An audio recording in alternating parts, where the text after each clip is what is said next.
Glad you're staying with us as we continue live with you at 6:30 a.m. on this severe weather alert day. I'm Heidi Miley. Coming up, looking out for, citizens and the people, that's probably one of the most tragic deaths that can happen. authorities have recovered the body of a pilot killed after a plane went down fighting the Horse Gulch fire out of Helena.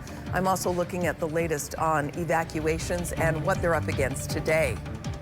And some in Flathead County fear a new subdivision will increase traffic and affect utilities. We've got the latest on that proposal. Also this half hour, today you can get ready to get down. Enjoy the Kids Zone, food and shops, staying open late in Bozeman.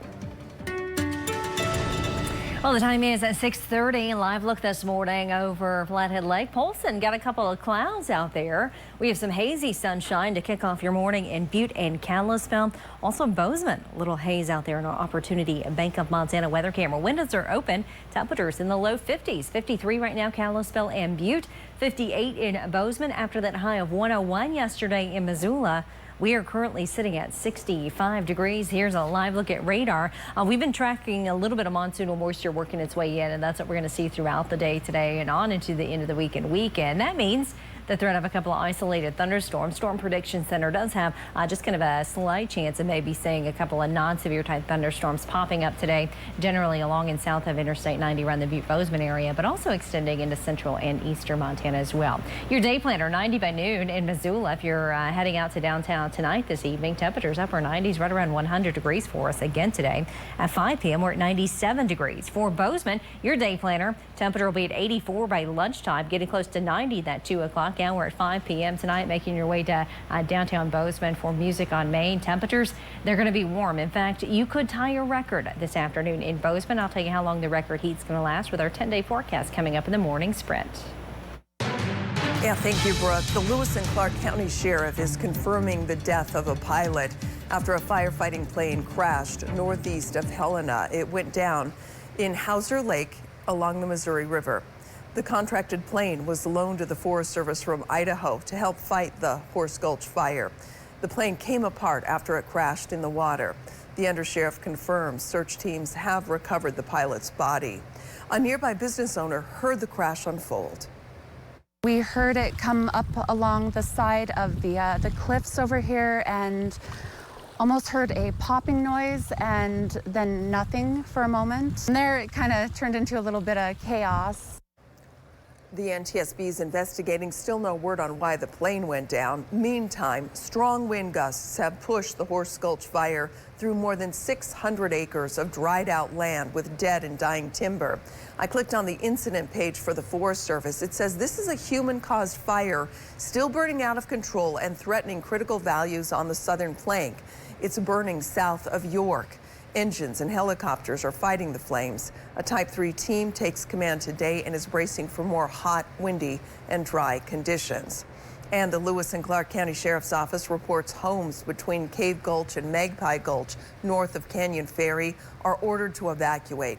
More evacuations are possible, and several roadblocks are in place. Canyon Ferry Road is closed from Canyon Ferry Village to the Broadwater County line.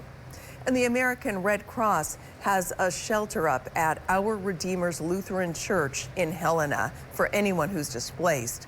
NBCMontana.com will keep you up to the minute on evacuations and other information here. We're always working for you to cover wildfires. For complete coverage, do stay with us on air and online for wildfire warnings, maps, evacuation details, and other information you need.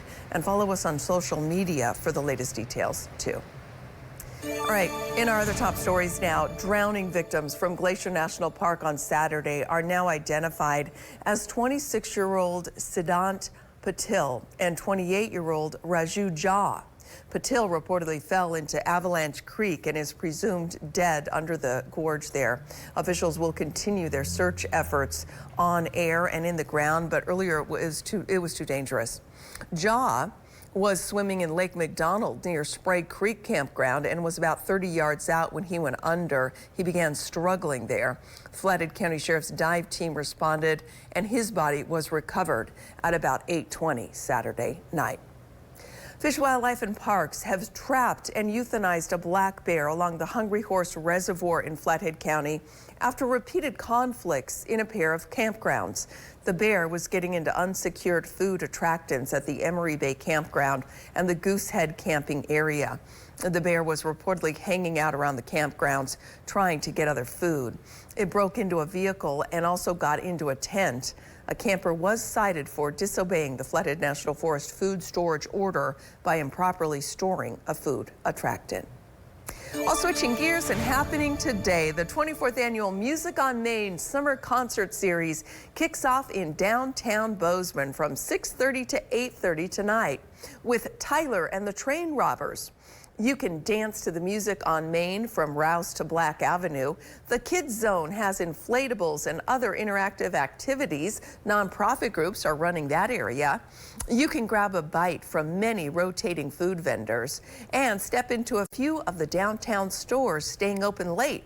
Performers later this summer include North Fork Crossing and Float Like a Buffalo. NBC Montana is a proud sponsor of Music on Main.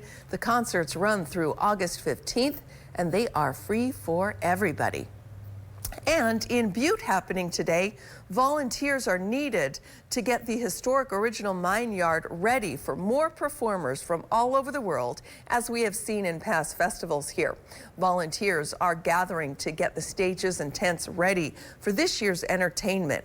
Butte expects more than 150,000 visitors. Some of the acts are from the Brazilian, Ethiopian, Irish, Metis fiddle, Japanese traditional country and Western swing, and flamenco genres here. Crowds will enjoy their music tomorrow, Saturday, and Sunday. Admission is free, but you are encouraged to donate.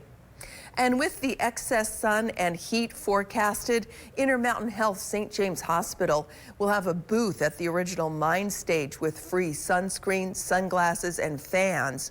A new addition this year are iPads with special UV detecting cameras that will find the spots you missed when putting on sunscreen. You are at a higher risk factor, the higher your elevation is. Those UV rays are reaching the ground more frequently than they do at a lower elevation. Yeah, so the sun, the heat, the elevation, all factors here. That booth will be open tomorrow from 5 to 8 and Saturday noon to 7. Well, Chief Meteorologist Brooke Foster is standing by. People do need to take precautions in this, Brooke. Right, definitely going to need some sunscreen across if you're going to be heading outdoors. And if you're heading outdoors, especially during the second half of the day, make sure you stay hydrated because it is going to be hot again. That's why we've got weather alert days up through for the next couple of days. Kalispell. 6:37 live look right now. Sportsman Ski House weather camera. You are on track to tie a record today with high temperatures reaching into the mid-90s. So let's get things planned. 8 a.m. we're at 70 in Missoula. Well, almost to 70 by 8 a.m. in Kalispell. 10 a.m. we're right around that 80-degree mark. Almost 90 degrees. 88 for you at noon today in Kalispell. We'll be at 90 degrees in that noon hour for the Missoula area. Temperatures are going to stay pretty warm for us through the weekend on into next week. In fact, 90-degree temperatures continue. We'll have a look at your 10-day forecast coming up in the morning sprint. All right, thanks, Brooke. Coming up, Bozeman is at a loss for affordable housing, yet city commissioners turned down a large project for Midtown. We're revealing the factors leading up to that decision. That's later this morning. Right now, we have a live look at some clouds in the sky here from our Hellgate Plumbing weather camera up at Snowbowl, looking down over the Missoula Valley. Brooke will have your day planner after the break.